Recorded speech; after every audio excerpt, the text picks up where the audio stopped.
Hi guys, and welcome back. So I want to talk to you guys about a really sensitive, serious subject. You know, I always talk to you guys about mental health and even cancer and cancer prevention and all about my struggle, my battle with cancer, and how I survived it and overcame a lot of different life-threatening situations in my life, or just like how I deal with and manage my depression and my anxiety. And you know, I talk a lot about all the different forms of mental illness, but there's one topic that you really don't hear people talk about a lot. And you hear a lot about mental health, you hear a lot about cancer, just in general cancer, the whole spectrum of cancer, but you don't hear anybody really talking a lot about strokes. And a lot of times doctors will say that, you know, you technically can't have a stroke, or you're not prone or at risk for having a stroke until you're like 60 years old. Now, you guys know, I did talk about it a couple times in the past, one being this past May, and then my friend, that really good friend that had a stroke, and it was a mini stroke, and which is a TIA. And then my daughter, when she was, I want to say 20, and I could be wrong, I think she was 20 when she had her stroke. Yeah, I'm pretty sure she was 20, 19 or 20. I don't know right off the bat. I should know, but my head's a little foggy. So yeah, so you really don't hear a whole lot of people talking about strokes. But sadly, last Monday, and it'll be a week tomorrow, I had a mini stroke.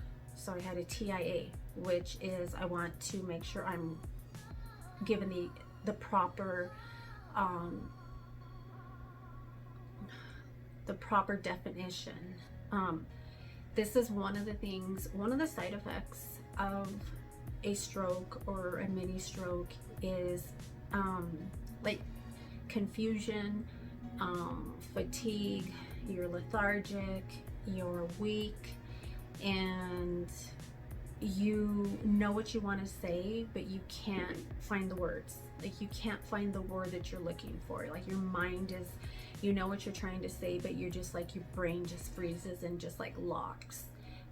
So I'm kind of dealing with a little bit of that, not a whole lot. I feel a little bit better every day, a little bit stronger.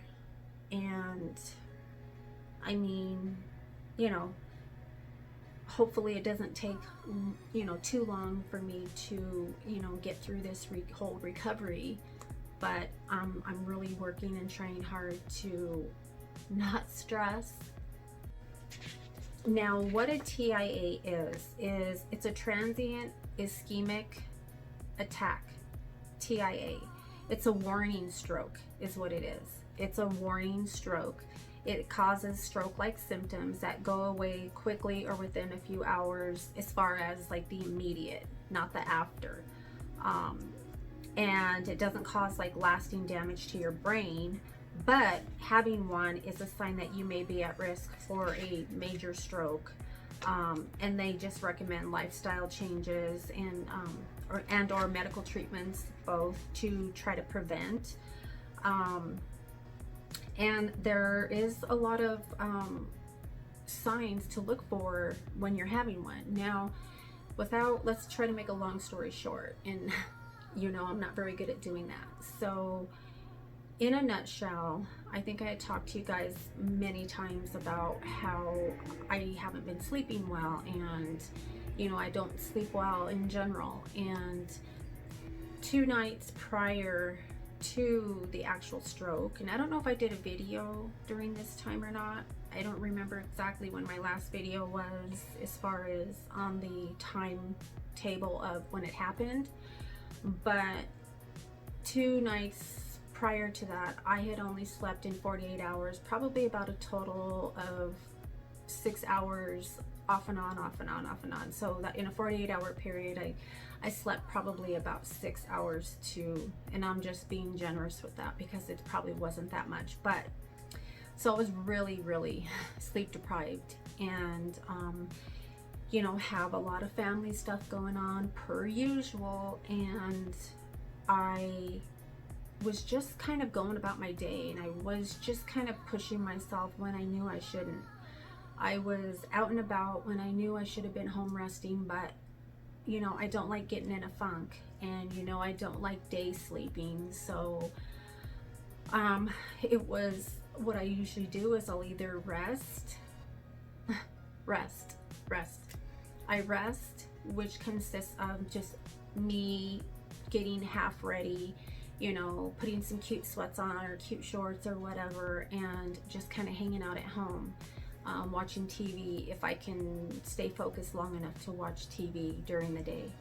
And so I either do that or I push through and I say, okay, I'm gonna go outside, I'm gonna get some sunshine, because I'll just go to bed early tonight, and you know, I don't want to lose a day, I don't want to waste a day. And I push myself and I push myself. And if you guys have heard me say so many times that you really need to pick and choose your battles, and I say that all the time, and I talk about it, and I say it like it's something that I do and I'm really proud of, and it's something that I talk about a lot. It's something that I know that I need to do, but I'm, you know, a little bit of a worry war. I don't like, you know, hurting people's feelings, and I don't like making people unhappy, and that's just something that goes along with everything that I've been through in my life. I've really come a long way from being a people pleaser and trying to get away from that.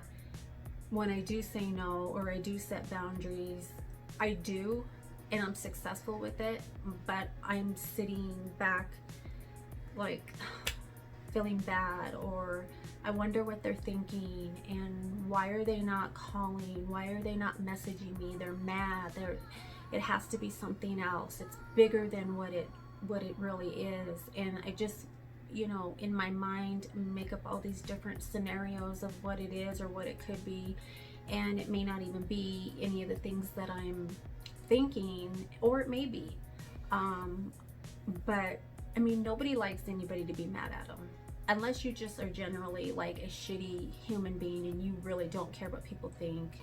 You know, that's different, but we all care just a little bit. I mean, I would hope that everybody would care just a little bit what people think, and not to the extent where I'm going to change who I am, or I'm going to stop doing or stop being, or you know, just sacrificing myself, and you know, to that degree for people. I do go out of my way.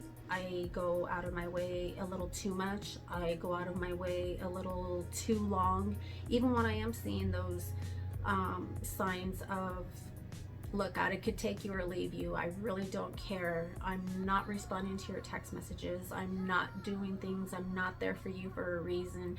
And I really am really having to now, more than ever, pay attention to those signs. And you know, if somebody doesn't want you around, you're gonna know it.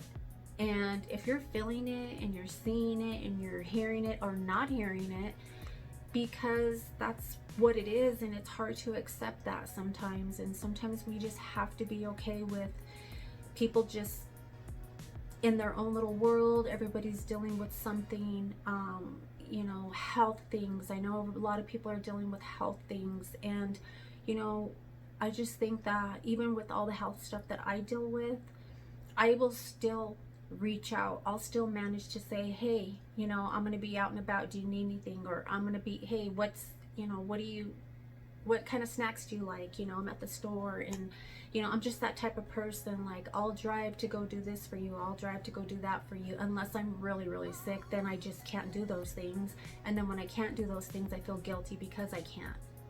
So it's kind of just like a, you know, you're damned if you do, damned if you don't. And in my case, it's usually damned if I don't. So, and if I do. It's just really exactly that. Let me first apologize for the angle. It's not the best, and my necklace seems to be hitting the light, and so I apologize if it's hitting your eye I'm trying not to move. So these are the signs that you need to watch for if you feel like you might be having, now I have panic attacks, and panic attacks mimic heart attack symptoms. So you really, if you know you have panic attacks, you'll know the difference. Now, when this happened, I knew that it was something different. And let me just tell you, I was about to eat, and then all of a sudden my stomach got really upset. Okay, so TMI, went to the bathroom and did my thing.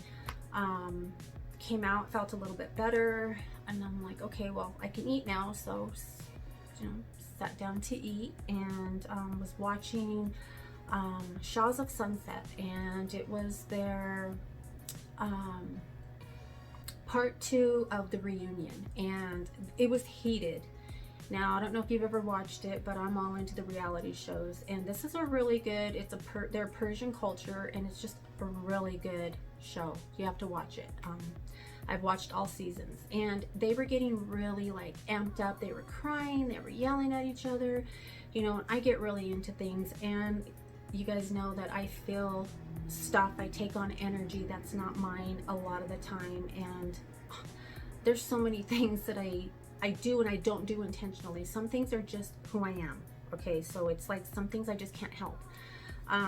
Can I maybe not do certain things or go certain places or not watch certain things when I'm in a different mood? Yeah, I have full control over that.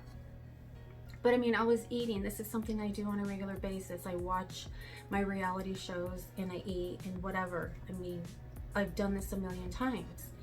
And so I finished eating, my stomach didn't feel bad.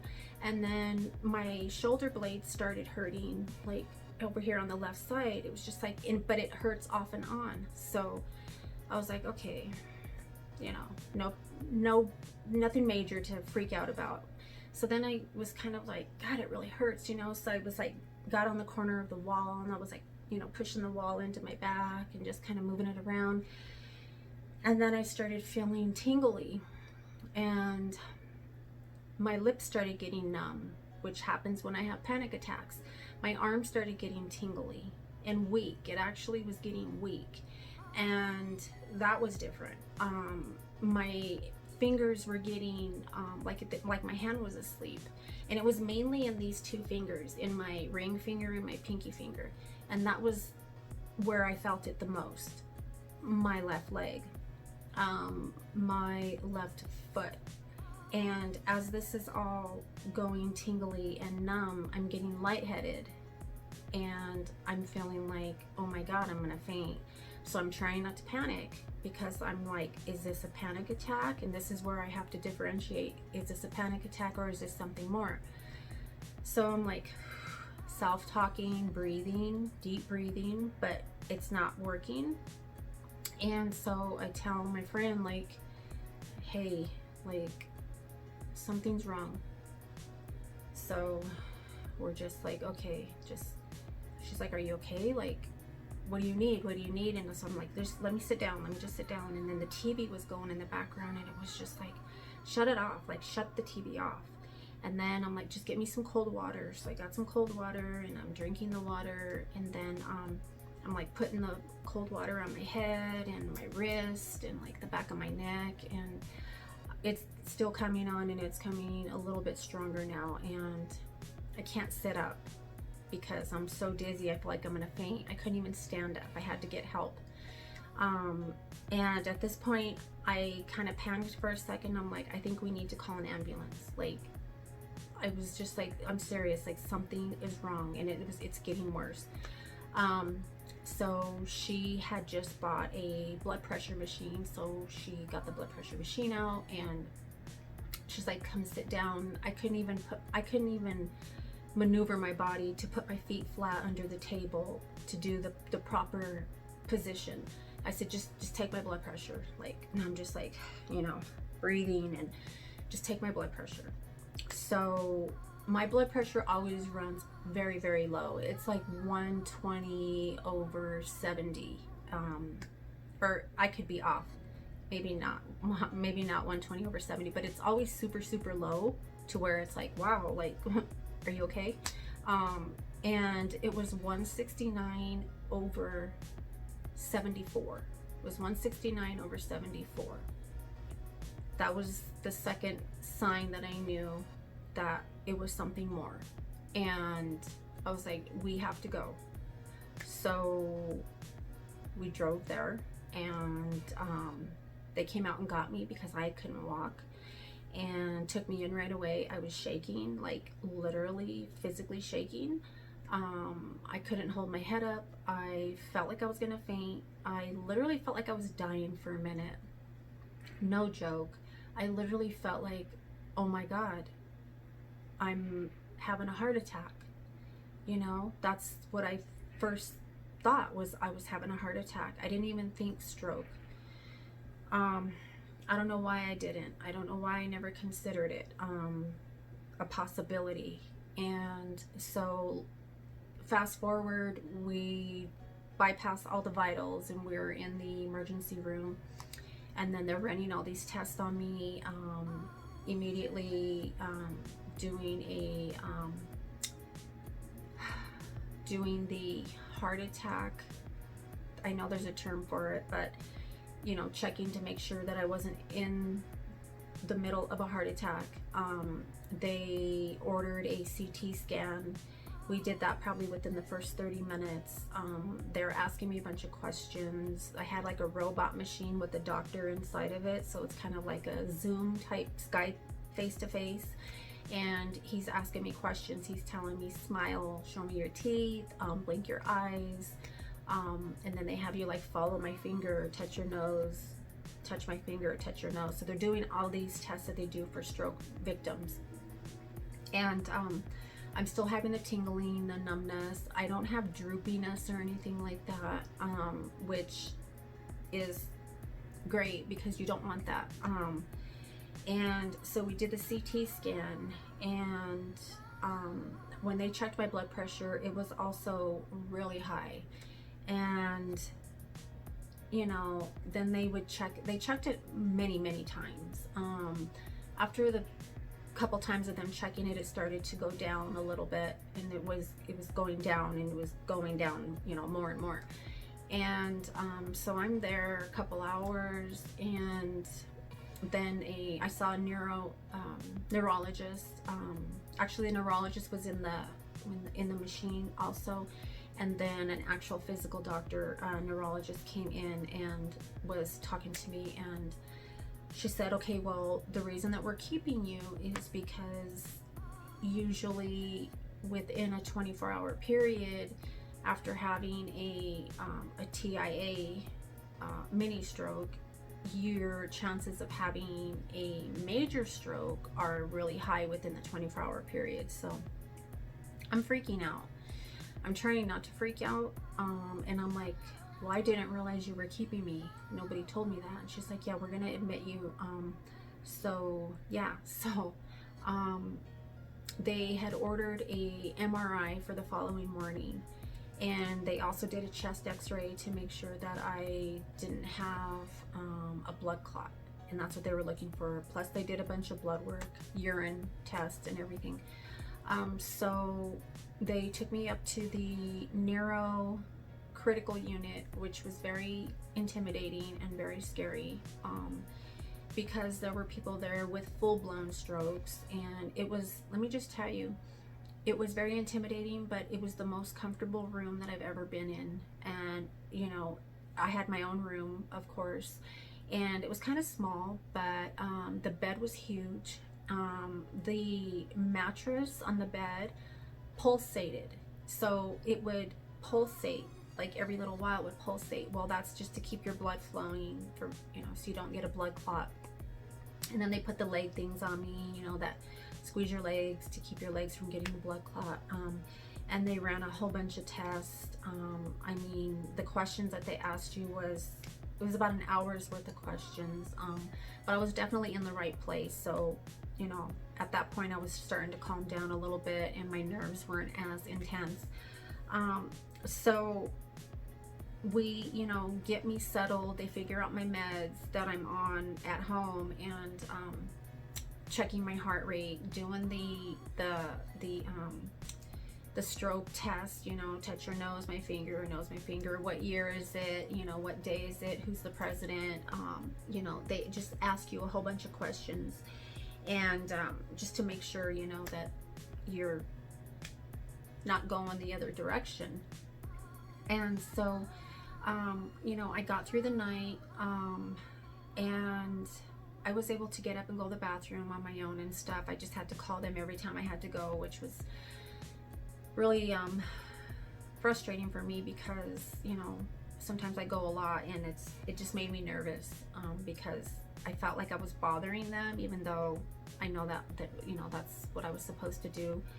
And there was a lady that was yelling all night long. The nurse gave me some ear plugs, because she said that a lot of people get confused when they have strokes, and so they don't really know where they're at or what's going on. And so for whatever reason, this one lady, I don't think she slept the entire night, and I don't know why they didn't give her anything to help her sleep because she yelled all night long, just like yelling, and like, I don't even know, I couldn't even make out a word, but she was yelling all night long up until the morning. I finally dozed off probably around 5 in the morning, and kind of dozed off and on till about 7:30, and then you know, I woke up because I knew that they were going to be coming in, and the doctors were coming in and talking to me and asking me questions, and then they came to get me for my my MRI, and to check, you know, my brain and everything. And then they scheduled an echo, which is a test where they put like bubbles. It's called a bubble test. You have to look it up. And what they do is they're running bubbles through the IV. So through my IV, they got 2 syringes going with fluid, and there's 2 nurses doing it, and the bubbles are just going into my heart area. And you could see it on the screen, kind of like an ultrasound. And what they want to make sure that the bubbles stay in one area and they're not going into another area, because if they're going into another area, that means you have a hole in your heart, which they said 1/3 of us do, and we don't even know it until we like come into the hospital for something like this, or you know, something else. But so thank God I didn't have a hole in my heart. My heart was big and bright and full, and you know, it was healthy.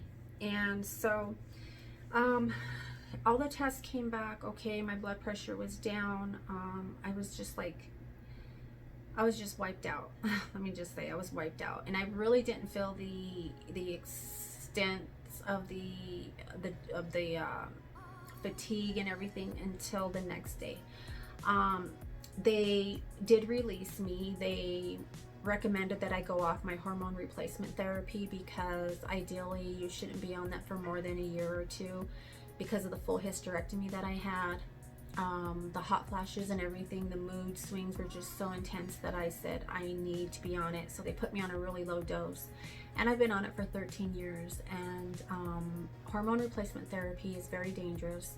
It can cause stroke, heart attack. It can increase your risk of breast cancer. I'm already super high risk for breast cancer. I know it sounds crazy, like it's a no-brainer. Why would you take something that's going to cause, you know, more serious problems? But you have to understand and remember that my quality of life with my side effects from my existing condition before I got the cancer and before I had all the cancer side effects, so it was kind of like, no, I don't want to die, but the doctors felt comfortable with me being on a low dose to where they didn't feel like it was going to contribute to a heart attack or a stroke or breast cancer. So they the neurologist recommended that I go off the hormone replacement therapy. I also take a migraine medicine that they recommended that I don't take when I get a migraine, which, let me just tell you, doctors are great. I'm not saying they don't know what they're saying, but he did make a comment about stroke, and like generally, like, you know, it doesn't happen till you're like 60. So, you know, I'm like, wait a minute. Let me just, you know, with all due respect, obviously you know what you're doing. You're the neurologist, you're a doctor, I'm not. But let me just tell you, I'm not one of those people that fall into the range of, you're not old enough for this, you're not old enough for this, okay? I wasn't old enough for the cancer that I got in 2012. My sister was 27 when she was diagnosed with breast cancer. My mom was diagnosed in the same year as my sister. My mom's sister had a double mastectomy, okay? All these before the age of 50. And my daughter, my youngest daughter, 20 with a stroke. You know, we are not that family where, okay, you're 50 now, this is going to happen. You're 60 now, this is going to happen. Or, you know what I mean? So I just told him, like, listen, okay, nobody is too young for anything. I realize statistically that's what you guys have to talk about, but you know what? Like, I'm definitely not the person for you to say, you know, you really shouldn't be too concerned until you're like 60. Like, I just had a mini stroke. My daughter had a mini stroke, okay? And kids are born with cancer. Kids are born with cancer. Babies are born with cancer. So please don't stand there and tell me that a person's too young or for this or that. Like, just please don't do that. And he's like, you're right. That is very true. And I mean, I'm glad he said that, because he could have been a dick and just been like, whatever, you know, because he was super busy, super busy. I guess he was the only doctor on call or there. For some reason, he had a overflow of patients, and so he was a little bit irritated. And but he didn't take it out on me. He kind of, anytime he started to like go a direction, I kind of like came at him like, I know what I'm doing, I know what I'm saying. I'm very proactive with my health. I always have been. So let's talk, you know, like one professional to another professional, so to speak. So yeah, so I came home and lethargic like I've never been, drained in a different way. Like, I'm not the normal tired, not the normal fatigue. It was definitely different. And until you actually like go through it, you don't really understand. You're very emotional. That's part of it, which is not a good thing, because I'm already having emotional issues and problems. So that kind of amplified it. These are not long-term side effects. These are side effects that can go away within a week to 2 weeks, sometimes sooner, sometimes longer. It just depends. But let me just tell you quickly, because I didn't want to make this like a really long video. I just wanted you guys to know that, like, take your health serious. You know, we stress out about everything. Right now is such a high stress time for everybody, but not everything has to be a priority. Not everything needs your full 110 divided attention. Like, it doesn't need that. Not everything is a priority. You really have to prioritize. And I'm gonna, you know, I talk the talk, but I need to walk the walk. And I mean, I have to walk the walk because it is a matter of life or death for me.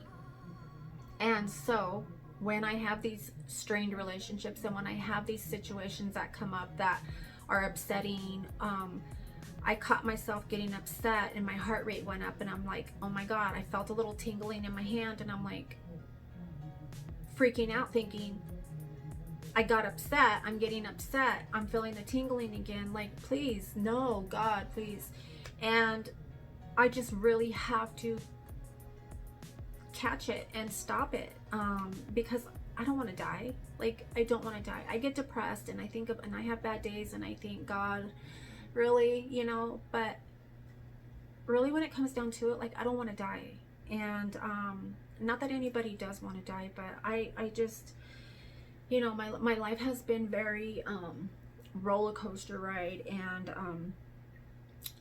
I would prefer a lot of things didn't happen, and I would not be mad if things just started to flow and good things started happening in my life. I am ready for some good times. I'm ready for living life, and I am going to start doing more.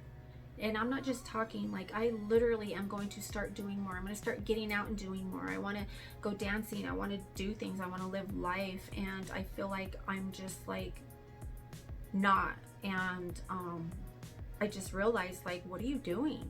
You're literally, you know, ordering stuff online, going to the store. Like, hey, that's all fun and great. Like, but there's so much life to go to the mountains, go for a small hike. Okay, I can't go on big hikes because of my abdomen issues, and I can't lift really heavy stuff, so I can't climb really steep things. So like I could do small, like what are they called, like the foothills. I could do that. So yeah, let me just tell you the signs to look for, you guys, if you're feeling like something's off, if you don't struggle with panic attacks. So you really have to try to figure it out. But you can have weakness or loss of feeling in your face, like I had on my cheek and right up here, and my lips were tingly. Yeah, that was the freakiest thing. Loss of feeling in your face, arm or leg. This often happens on one side of your body, so it's usually one side and not the other. And you can have trouble walking, which I had.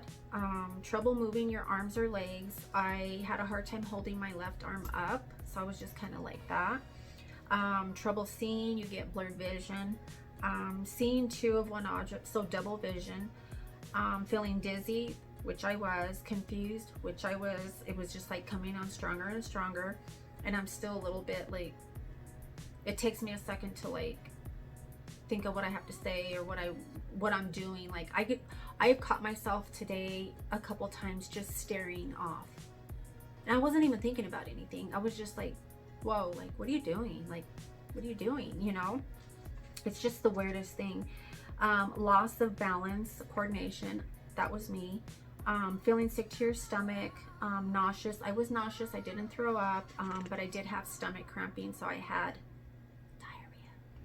And a very bad headache for no reason. Now, I didn't have a headache. That's the thing. So when I got to the hospital, lightly on this side of my head, I started to feel like a dull ache.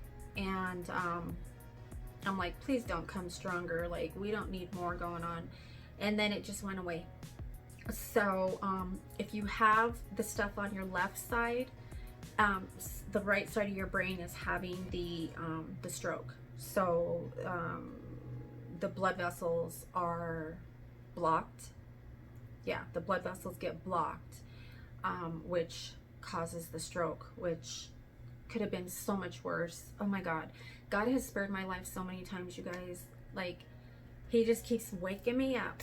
Hello, what are you doing? You're not paying attention. You're getting upset. You're all upset over all these things that you have no control over because you're trying to do things on your own. And instead of trusting in God like I always have, I take the stuff back from him that I give to him, and I'm like, no, I can do it. I'm going to do it on my own. And then I can't do it. And then I'm upset, stressed out, a basket case, and then realizing, feeling bad. I'm so sorry. Forgive me, Lord, because I should have trusted in you to handle this situation or handle that situation. I know better. But you know what? I'm human, and we're gonna err. You know, we all fall short of the glory of God. Like, it's just gonna happen. So you guys, that was really what I wanted to talk to you about. I mean, there's a bunch of risk factors and things that increase, you know, your risk. But, you know, look it up if you're concerned, if you have issues where you're thinking that something might be off, and you know, something doesn't feel normal, and you know your body, because I know my body, and I knew that just something's wrong. And I have a lot of health stuff going on, but when I know, like, this is not my usual, like, this is not the typical anxiety, heart beating fast, you know, not really every now and then I'll have a little bit of tingling with my panic attacks, but it's never to the extreme, and it was just coming on stronger and stronger and stronger. And yeah, the whole breathing, the shortness of breath, the feeling like I was gonna faint, like it was just a whole different ball game. So take it serious. It's serious. Now I have to be on a baby aspirin every day for the rest of my life, and they put me on Lipitor. So that is to keep calcium from developing in our veins, in our brain, in our body. Yeah, look it up. I mean, there's so many there's so many details to it that I could take probably an hour and a half to 2 hours to explain everything that I learned about it. But so yeah, just bouncing back is a slow process. Trying not to push myself and trying not to get upset and let people get to me, because there are people around me still who are still not listening and knowing I can't be upset and I can't be stressed. It's either me or them, and I'm sorry, but I'm choosing to live. And I'm sorry if it's upsetting you that I'm a little bit down right now, and I'm sorry that I can't give you my undivided attention right now. I really wish I could, and there's still part of me that's saying, well, you know, you're alive, so, you know, maybe make a little effort, maybe do a little. And I'm not pushing myself anymore. I learned the hard way. Yes, I learned my lesson. So thank you guys so much for listening. I hope you found this video helpful. Take it serious. It is a serious matter. Again, you don't hear a whole lot about it. You hear a lot about cancer. You hear a lot about even some heart attack stuff. You hear a lot about mental health, but you really don't hear a lot about stroke. And heart disease, cancer, and stroke are the leading cause of death in women. Heart disease and stroke is, would be surprised that breast cancer is actually after stroke and heart attack in women. So do your breast exams, get your breast checked still, take it serious, and just stay up on top of your health. You know, exercise, being active is very important. I have to be more active. I've said all this before this even happened, and because I fell back and I'm not at the gym like I was, and I need to get back in the gym. I was just scared with the pandemic and everything, but even walking around your block or go to a park, I'm definitely going to be getting out more. I mean, that scared the shit out of me. Like, it literally scared the shit out of me. So thank you so much for listening, and leave your comments, questions, and suggestions for me down below, and let me know if you've gone through something like this, or just what you think. Just, you know, let me know what you guys think about it. Give this video a like if you enjoyed it, if you found it helpful, and subscribe to my channel if you have not already. And yeah, here's to good health, love, joy, peace, and happiness, you guys. I'm so grateful for you. Be safe. Be kind to one another, be gentle with one another, and be gentle on yourself, and be patient and loving to yourself, because we need it too. We can give it, but we forget about ourselves. So if nobody takes care of you, who's going to take care of you? You have to take care of you, right? You're not good to anybody if you're not alive. So thank you so much for watching. I will see you guys, God willing, in my next one. Bye, guys.